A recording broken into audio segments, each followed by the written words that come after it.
Alrighty, everybody. Welcome back to your favorite Midweek Motivations. Midweek Motivation. With Diana and Amanda. DNA. Can we talk about our new intro? Guys, Just for it's like a true. second. It's true. I don't know if you've been keeping up with us from the beginning, from the many years we've been recording together, but the followers, the watches, the views. It's hot. Yeah, it's exploding into double digits now. A lot of them, admittedly, it's me. It's me. A lot of those views are me. 32 out of 34. Yeah, we don't need to focus on that right now because we're focusing on other sources of anxiety this week, like the fact that Roy has introduced a timer because we're being apparently we timed. talk too much. We do. Oh my gosh, I'm not going to look at it. Okay. And the other big source of anxiety this year for a lot of our students is Exams. I don't even want to say the word because I am a horrible test taker, so exams just freak me out anyways. So, exams. Let's talk about exams a little bit. Let's do it. You want to start with Padoo? Padoo. Let's Yes. I just wanted to say that. The amazing Peter Doolittle was the keynote at last week's STLI's Teaching and Learning Symposium, which was an amazing event, and we hope that you'll look on the STLI website and see some of the great things that you might have missed. We're going to have lots of resources up in the next couple of weeks that came from that.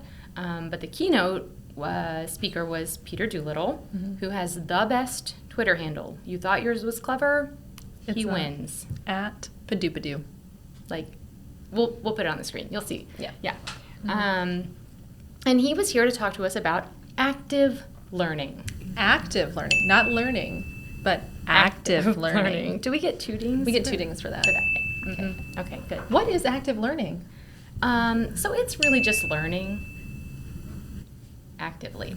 So it's giving students an opportunity to process information and like do something with it actively, if you will.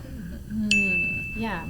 How does active learning relate to final exam prep? So when students are prepping for exams, the note cards are something that people are familiar with, right? You're writing down the terms, the definitions, you're going through, you're doing that rote memory where you're just trying to cram it all in at the end.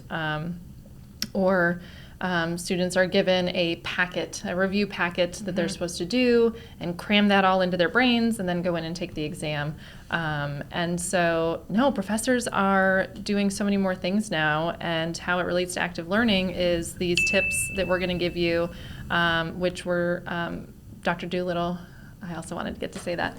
Dr. Doolittle shared with us that you can do things like have the students do like a little jigsaw where you have them all do a reading. Now, this might work more throughout the semester than just for final exams, but you assign a reading and then everyone reads it, but then when you come back to class, each group of students is given a section or a chapter that they then have to, during class, put it together some sort of teaching presentation to then present to the class on that section of the reading.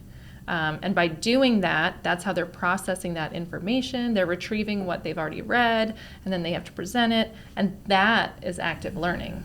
Yes.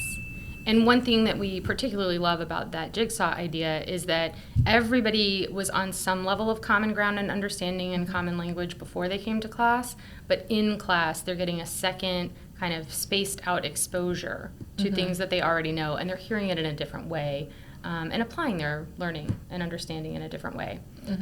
So we think that's a great idea. Another idea related to active learning and final exam prep is allowing students to create the study guide. So what this might look like is maybe a week before exams, maybe a little longer, just depending on where you are in the semester when this idea comes across your desk.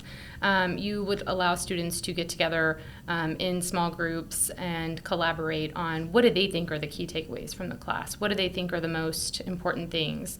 And you're going to want to put parameters around this as a professor and tell them, no more than 3 pages, or your top 10 ideas, and that kind of pushes them to have some discussion about the learning across the course of the semester or whatever unit of time is covered in your final exam, to decide, like, what are those key ideas.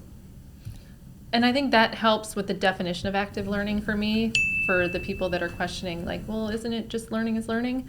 That's what makes it active is that you're not just passively sitting in the classroom and having somebody present information to you.